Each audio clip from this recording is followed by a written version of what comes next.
ચેનલને સબસ્ક્રાઇબ ન કરી હોય તો સબસ્ક્રાઇબ કરો, લાઈક કરો અને શેર કરો. એટલે આગળ મેં ઘણી બધી જોબ ને બધી ઘણી કરેલી છે, ઇન્સ્યોરન્સ એક્ઝિક્યુટિવ તરીકે ને બધી તરીકે. હા, એક્સપિરિયન્સ બધે ફિલ્ડ વર્કનો જ વધારે છે એમ. હા, બરાબર છે. બધી રીતના તો બધું વ્યવસ્થિત જ છું. મારે કોઈ એવું વ્યસન કે એવું કશું નથી. હા, બરાબર છે. આ ચેનલમાં કોઈ ચાર્જ લેવામાં આવતું નથી. અમારી સાથે વાત કરશો તેનો ઓડિયો યુટ્યુબમાં મૂકવામાં આવશે. આ ચેનલમાં ઓડિયો ક્યારેય પણ ડિલીટ કરવામાં આવતો નથી. ઓડિયો ડિલીટ કરવાની ફરજ પડે તો 5,000 કોઈ પણ શૈક્ષણિક સંસ્થા, અનાથ આશ્રમ, વૃદ્ધાશ્રમમાં દાન કર્યાની પાકી પહોંચનો ફોટો મોકલવો પડશે. તમે જે કાંઈ તમારી મિલકત વિશે માહિતી જાહેર કરો છો તેની બધી જ જવાબદારી તમારી જ રહેશે. તમે નામ, નંબર, ફોટો જાહેર કરો છો તેની જવાબદારી તમારી જ રહેશે. લગ્નના નામે છેતરપિંડી કરનારથી સાવધાન રહેવું. હા સર, આપણી વાત કરી હતી ને, મેં તમને બાયોડેટા મોકલ્યો હતો. એટલે મેં કીધું પૂછી લઉં તમને, એમ તમે ફ્રી હો તારે કરું. એટલે વાત કરવાની બાકી છે આપણે? હા, બાકી છે. એવું છે. ક્યાં ગામથી બોલો છો તમે? હું તો હાલમાં અમદાવાદમાં રહું છું. બરાબર. અમદાવાદમાં, પ્રોપર અમદાવાદમાં. સમજાઈ ગયું. બરાબર. કેટલી ઉંમર છે તમારી? મારી અત્યારે 40 વર્ષ. શું નામ છે તમારું? મારું ચિરાગ કડિયા. પપ્પાનું નામ? અરવિંદભાઈ. બરાબર. ચિરાગભાઈ? અરવિંદભાઈ કડિયા. અરવિંદભાઈ કડિયા. કડિયા. કડિયા, હા. હાલ અમદાવાદ એટલે હું ગામ કયું છે તમારું? ના, અમે પ્રોપર અમદાવાદના જ છે. પ્રોપર બરાબર. અમદાવાદ. બરાબર. કડિયા સમાજમાંથી છો તમે? કડિયા સમાજ છે અમારો. હા. ઉંમર 40? હા, ઉંમર 40 વર્ષ છે. બરાબર. સગાઈ, લગ્ન કેવું થયેલું છે તમારું? ના, કશું નથી થયું. પહેલા બી કોઈ સગાઈ કે લગ્ન કશું નહીં. કેમ આટલું બધું મોડું થઈ ગયું? એટલે એમાં એવું છે કે હું અત્યાર સુધી મારા મમ્મી પપ્પા છે ને એમની જોડે રહેતો હતો. હવે એ ઉંમર લાયક થઈ ગયા હતા. બરાબર. બરાબર. એટલે પછી બધી જવાબદારી મારી ઉપર હતી. ઘર ચલાવવાની આ તે બધી. એટલે પછી આગળ પછી શું બહુ કરી ના શક્યો. પછી એ જવાબદારીના હિસાબે ટ્રાય કર્યો પણ પછી ના થયું. તો બધું જવાબદારી મારી ઉપર હતી એટલા. બરાબર છે. એટલે એમાં એવું છે કે મારા મમ્મી પપ્પા તો હવે ઓફ થઈ ગયા. અચ્છા, બને નથી? હા. મારા મમ્મી હમણાં વર્ષ થયું એ ટાઈમે જ હમણાં ઓફ થઈ ગયા. એવું છે. અત્યારે તો મારા ભાઈ ને અમે બધા જોડે રહીએ છીએ. એ રીતના. બરાબર છે. કેટલા ભાઈ બેન કેટલા તમારે? એક ભાઈ છે, એક બેન છે. બરાબર. બેનના મેરેજ થઈ ગયા? હા, ભાઈના તો થઈ ગયા છે. એમને 2 છોકરા છે. બેનના? બેનના પણ થઈ ગયા છે. એમને બી 2 છોકરા છે. શું કામ શું કરો તમે? હું અત્યારે બ્લડ કલેક્શન કરું છું. એક લેબ છે અમારે IVF-ની. IVF એટલે પ્રેગ્નન્સી લગતા જે રિપોર્ટ કઢાવવાના હોય ને એનું કલેક્શન કરું છું. એટલે રિપોર્ટ એના જે કાઢવાનો હોય ને બ્લડ કલેક્શન કરવું પડે ને એનું કામ કરું છું. બરોબર છે. હોસ્પિટલમાં જઈને. એટલે આગળ મેં ઘણી બધી જોબ ને બધી ઘણી કરેલી છે, ઇન્સ્યોરન્સ એક્ઝિક્યુટિવ તરીકે ને બધી તરીકે. હા, એક્સપિરિયન્સ બધે ફિલ્ડ વર્કનો જ વધારે છે એમ. હા, બરાબર છે. બધી રીતના તો બધું વ્યવસ્થિત જ છું. મારે કોઈ એવું વ્યસન કે એવું કશું નથી. હા. બરાબર છે. તમારા ભાઈ છે એ શું કામ કરે છે? મારા ભાઈ છે એ પેલા હીરામાં છે. બરાબર છે. સાથે રહીએ છે ભાઈ ને? હા, અમે સાથે જ રહીએ છીએ. બરાબર છે. સમજાય. કેટલી સેલરી કેટલી છે તમારે? મારી અત્યારે 25,000 જેવી છે. હા. બરાબર છે. જ્યાં હોસ્પિટલ કયો છો એ કઈ હોસ્પિટલ છે? એ અમારા અમદાવાદમાં છે, વુમન્સ હોસ્પિટલ. બરાબર છે. બરાબર છે. સમજાય. અહીંયા જ છે, હમણાં વસ્ત્રાપુર છે ને ત્યાં જ છે અમારું હોસ્પિટલ. એટલે બધે અમારે એક જગ્યાએ નહીં પણ જ્યાં બી અમારે કલેક્શન હોય ત્યાં અમારે જવાનું હોય. હા, બરોબર છે. બરોબર છે. બરાબર છે. મકાન છે તમારે માલિકીનું જ છે? મકાન એકચ્યુઅલીમાં મારા ભાઈનું છે તરફ, એમને પોતાનું છે ફ્લેટ, પણ હાલમાં અમે, હું ને મારા ભાઈ છે અમારે શું પેલું પોળ હોય ને, અમદાવાદમાં તો અમારે પેલી પોળ આવે ને એ રીતના પોળમાં રહીએ છીએ.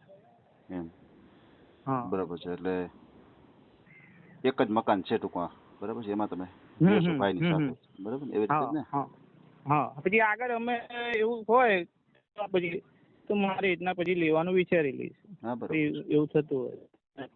બરાબર છે, બરાબર છે, સમજાઈ ગયું. એટલે મારે શું, મારી જે પ્રમાણે જે મારું છે બેકગ્રાઉન્ડ એ પ્રમાણે મેં કીધું હોય તો ચાલે એમ. એ રીતે. બરાબર છે, બરાબર છે. એટલે પછી આમ ક્યાંય અગાઉ ક્યાંય જોવા ગયા હોય, તમને કોઈ જોવા આવ્યા હોય, એવું કઈ બન્યું છે કે એવું બન્યું જ નથી હાવ? ના, એક બે વાર જગ્યાએ વાત કરી હતી પણ પછી મેળ ના ખાધો મારે. એક બે જગ્યાએ વાત અમે કરી હતી.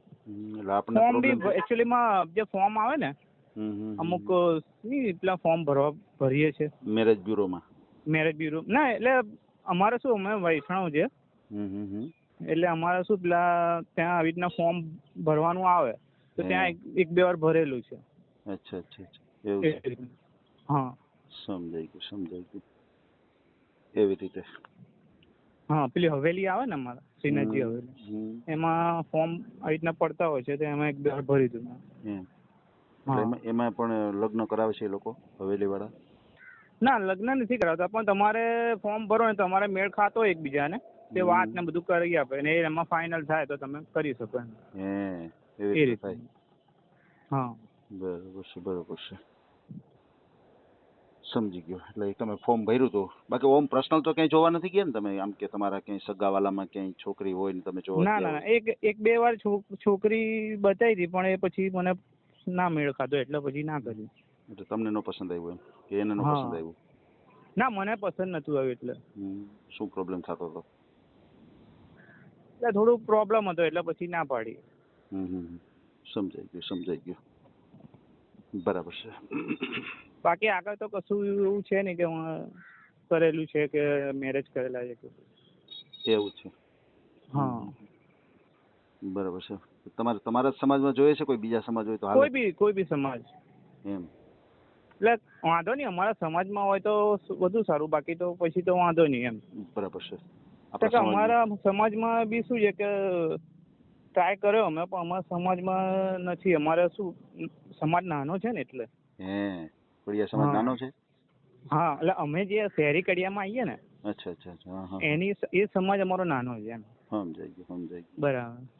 એટલે આપણે નથી મેળ આવતો ક્યાંય? હા હા, સમાજ બહુ નાનો છે. બરાબર છે, બરાબર છે, સમજી ગયો. આજે તમે અત્યારે નોકરી કરો છો એ કેટલા વર્ષથી કરો છો દવાખાના? અહીંયા મારે 3 વર્ષ થઈ ગયા. અચ્છા, એની પહેલા શું કર્યું હતું કામ? એની પહેલા હું આલ્કોન કંપની છે ને લેબોરેટરી, એમાં લેન્સમાં હતો. હા બરાબર છે. અને એની પહેલા કટારિયા ઓટોમોબાઈલ્સ જે શોરૂમ આવે ને ગાડીઓના, જી જી જી, એની અંદર હું ઇન્સ્યોરન્સ એક્ઝિક્યુટિવ તરીકે કામ કરતો હતો. હા, ઇન્સ્યોરન્સ એડવાઇઝર. સમજાઈ ગયું. સેલરી ઓછી હશે ને એમાં? હા, સેલરી ઓછી હતી એટલે પછી અહીંયા સારું હતું તો અહીંયા પછી શરૂ કર્યું મેં. બરાબર છે. અહીં તમારે થોડી સેલરી વધી જાય એટલે હા કન્ફર્મ કર્યું. બરાબર છે. હા. કેટલું ભણ્યા છો તમે? મેં 10 સુધી અભ્યાસ કરેલો છે. હા. બરાબર છે, બરાબર છે. પછી તમારે કઈ જમીન કે એવું તો કઈ હશે જ નહીં ને, કારણ કે તમે વર્ષો ત્યાં? ના, જમીન કે એવું તો નથી, અમે તો પ્રોપર અમદાવાદના છીએ. એમ? તમારા ફાધર છે એ શું કામ કરતા પેલા? મારા પપ્પા હતા એ પેઇન્ટિંગ નું કરતા હતા. પેઇન્ટિંગ આવે ને પેલા સાઇન બોર્ડ ને બધું બનાવતા, પહેલા તો પેઇન્ટિંગ થી બનાવતા હતા ને. જી જી જી જી. અચ્છા, એ કામ કરતા હતા. વાહ વાહ, બરાબર. એટલે હું એકચ્યુઅલી મારા પપ્પા, અમે 3 જોડે રહેતા હતા, પણ મમ્મી પપ્પાને શું ઉંમર બહુ હતી એટલે પછી એ કશું કરી ના શકે. ઓહો. એટલે બધું મારી ઉપર હતું જવાબદારી. બરાબર છે, બરાબર છે. એટલે મારી એકલાની જ ઇન્કમ ઉપર પછી 15-1 વર્ષથી હું એ રીતના જ રહેતો હતો. 3 વર્ષ. 3 જણા. હા. બરાબર છે, બરાબર છે. બરાબર. કાંઈ વાંધો નહીં, આપણે તમારો ઓડિયો મૂકીએ, તમને કોઈક સારામાં સારું પાત્ર આપણી ચેનલ દ્વારા મળી જાય. હા હા. તમારો મને એટલે ફોટો તમને વાત કરું એમ. જી જી જી, તમારો ફોટો મને મોકલી આપજો. હા હા તમારો મોબાઈલ નંબર બોલો જી. હા 97 236 97 236 49 49 936. 936. હા બરાબર છે. ખાસ કરીને ફ્રોડ કોલથી સાવધાન રહેજો. કોઈ ફ્રોડ કોલ આવે, કોઈ પૈસા ટકાની માગણી કરે, ગૂગલ પે કરવાનું કહે તો ક્યાંય કોઈ સાથે પૈસા ટકાનો વ્યવહાર નહીં કરતા. અને હવે તમારી 40 વર્ષની ઉંમર છે તો કોઈ છૂટા છેડા થયેલું પાત્ર હોય, કોઈ વિધવા પાત્ર હોય, હારે કાંઈ સંતાન હોય, દીકરો અથવા દીકરી, એવું હાલે ખરું તમારે? હા એ તો પછી વાંધો નહીં, એ તો પછી એ રીતનું વ્યવસ્થિત હોય છોકરી તો મને કોઈ વાંધો નહીં. સરસ, કોઈ વાંધો નહીં. તમને કોઈ દીકરો કે દીકરી હોય તો તમને કાંઈ પ્રોબ્લેમ નથી. દીકરી સરસ, ગુણવાન, સારી હોવી જોઈએ, વ્યવસ્થિત. હા બસ બરાબર છે. તો તમને કાંઈ સંતાન હારે કાંઈ પ્રોબ્લેમ નથી, બરાબર. ભલે ભલે, કાંઈ વાંધો બને ત્યાં સુધી જો પેલી રીતનું મારે થતું હોય તો વાંધો નહીં એમ ટ્રાય કરો એમ. કઈ રીતે? સંતાન વગરનું હોય કદાચ કોઈ પાત્ર.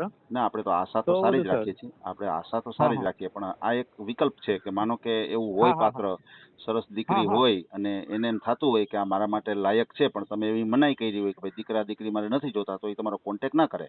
અને કદાચ તમે કહો છે કે આ ચાલશે, તો ઘણી વખત એવા વ્યક્તિ પણ તમારો કોન્ટેક્ટ કરી શકે, કારણ કે તમે કીધું હોય કે ભાઈ દીકરો દીકરી છે તો મને કાંઈ પ્રોબ્લેમ નથી, તો તમને કોન્ટેક્ટ કરવામાં વાંધો ન આવે, બરાબર છે.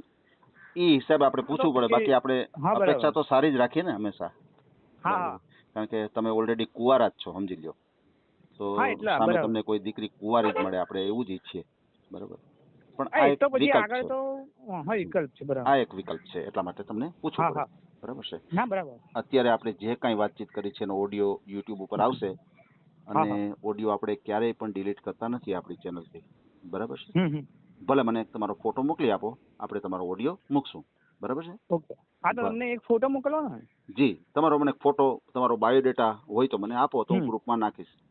અને નો હોય બાયોડેટા તો તમને ટોટલી મારી જેટલી બી છે બધું તમને મોકલેલું છે, નામ ને બધું. ઓકે, તો હું શોધી લઈશ હમણાં, તમારું નામ સેવ કરીશ ને, એટલે મળી જશે.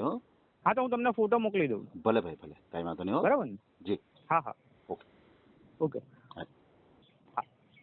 આ ઓડિયો તમે પૂરેપૂરો જોયો હોય તો અમારી ચેનલને લાઇક, શેર અને સબસ્ક્રાઇબ કરો. બાજુમાં રહેલ ઘંટડીના બટનને પ્રેસ કરો, ઓલ સિલેક્ટ કરો, જેથી કરીને તમને નવા નવા વિડીયો મળતા રહે. મિત્રો, શેર જરૂર કરજો, જેથી કરીને આ વ્યક્તિને એની પસંદગીનું પાત્ર મળી રહે. પાછા મળશું એક નવી બાયોડેટા લઈને. જય શ્રી કૃષ્ણ.